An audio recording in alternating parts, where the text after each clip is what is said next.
नमस्ते योगीज। आज वाला अपना जो प्राणायाम है उस प्राणायाम का नाम है चंद्र भेदन प्राणायाम। और सबसे पहले इस प्राणायाम के हम अर्थ के बारे में बात करेंगे। भाई इस प्राणायाम का अर्थ क्या है। चंद्र का अर्थ होता है चंद्रमा और भेदन का अर्थ होता है प्रवेश या एंट्रेंस।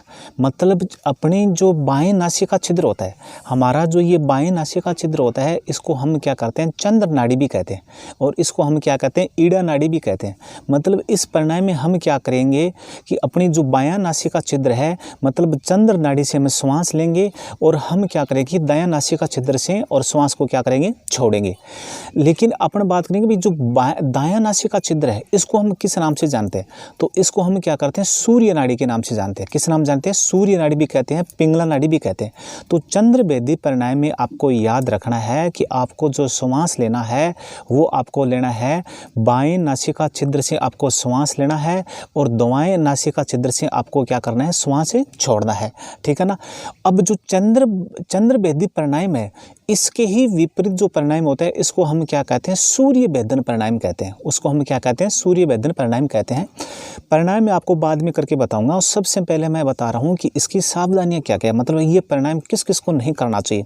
तो सबसे पहला पॉइंट है कि जिसके श्वसन संबंधी मान लो जिसके श्वास नली है, जिसके श्वसन है, जिससे मतलब रेस्पिरेटरी सिस्टम में कोई गड़बड़ है या श्वास लेने में कोई इन्फेक्शन है या कोई दिक्कत है वो इस प्राणायाम को न करे। इसके अलावा इस प्राणायाम को जो ब्रोंकाइटिस की जो दिक्कत होती है मतलब अस्थमा की दिक्कत होती है या दम्मा की दिक्कत होती है या ब्रोंकाइटिस होते हैं या सर्दी जुकाम होती है तो इस प्राणायाम को न करें। एक सबसे बड़ी बात है कि इस प्राणायाम को सर्दियों में न करें। इस प्राणायाम को अब न करें, सर्दियों में न करें, क्योंकि इस प्राणायाम से क्या होता है, इस प्राणायाम से अपने को क्या मिलती है शीतलता मिलती है, मतलब अपने शरीर को क्या मिलती है ठंडक मिलती है। तो ये प्राणायाम हमें गर्मियों में करना चाहिए, हमें सर्दियों में नहीं करना चाहिए। अब इस प्राणायाम के बारे में आगे अगर मैं बात करूं कि इस प्राणायाम के लाभ क्या है, तो लाभ से पहले मैं आपको ये प्राणायाम करके बताता हूं कि ये प्राणायाम कैसे किया जाता है। सबसे पहले आपको याद रखना है कि आपको सुखासन मुद्रा में बैठ जाना है। और सुखासन मुद्रा के बारे में मैंने आपको पहले ही बता दिया था कि भी पद्मासन में भी बैठ सकते हो, सुखासन में बैठ सकते हो और वज्रासन तो एक अलग आसन होता है। भाई खाना खाने के बाद वज्रासन में बैठना होता है। तो हमें हर प्राणायाम में सुखासन में बैठना है और हमें क्या करता है ध्यान मुद्रा बैठना है।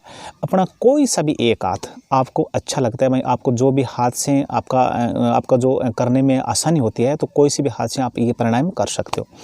इस प्राणायाम में क्या होता है कि सबसे पहले आपको याद रखना है कि हमारा जो बायां हाथ है, बायां हाथ को हम ध्यान मुद्रा में रख लेंगे या आप दाएं हाथ को भी ध्यान मुद्रा में रख सकते हो। ठीक है ना। लेकिन मैं बाएं हाथ को ध्यान मुद्रा में रख रहा हूँ और इसके प्राणायाम के द्वारा मैं क्या कर रहा हूँ, जो ये जो बाएं नासिका छिद्र है इनसे मैं आपको श्वास लूँगा और इनसे श्वास लूँगा और इनसे छोड़ूंगा। अब जो श्वास की टाइमिंग क्या होती है वो टाइमिंग की आपको याद रखना। जैसे मैं श्वास लेने में अगर मैं 4 सेकंड का टाइम ले रहा हूँ, श्वास लेने में अगर मैं 4 सेकंड का टाइम ले रहा हूँ तो श्वास छोड़ने में मेरे को कम से कम दुगुना टाइम लगना चाहिए। दुगुना टाइम कितना लगना चाहिए? जैसे श्वास छोड़ने में मेरे को कम से कम 8 सेकंड का समय लगना चाहिए। तो ये प्राणायाम कैसे होता है तो इसके बारे में बताता हूँ। सबसे पहले हम क्या करते हैं, बायां नासिका छिद्र से हम श्वास लेंगे, आंखें बंद कर लेंगे, कमर सीधी कर लेंगे, गर्दन भी सीधी होनी चाहिए। तो हम सबसे पहले क्या लेंगे, सांस लेंगे।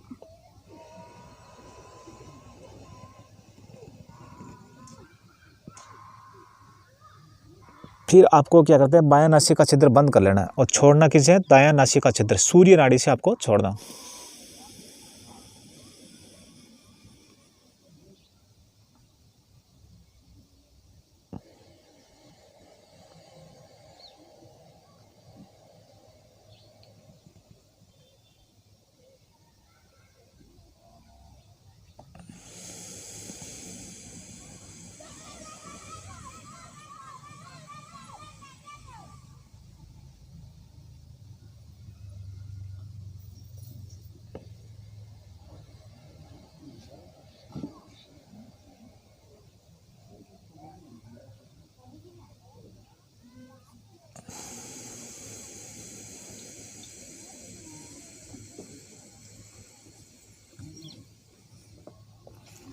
मतलब इस प्रकार से आपको ये प्राणायाम करना है।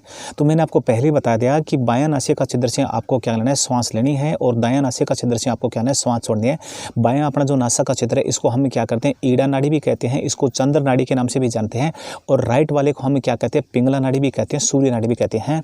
और हमारी जो बायां नाड़ी है, हमारी जो चंद्र नाड़ी है, इससे हमारे शरीर में क्या होती है, शीतलता आती है, हमारे शरीर को क्या होता है, ठंडक आती है। हमारी जो सूर्य नाड़ी है, और सूर्य नाड़ी से क्या होती है, हमारे शरीर को गर्माहट पैदा होती है।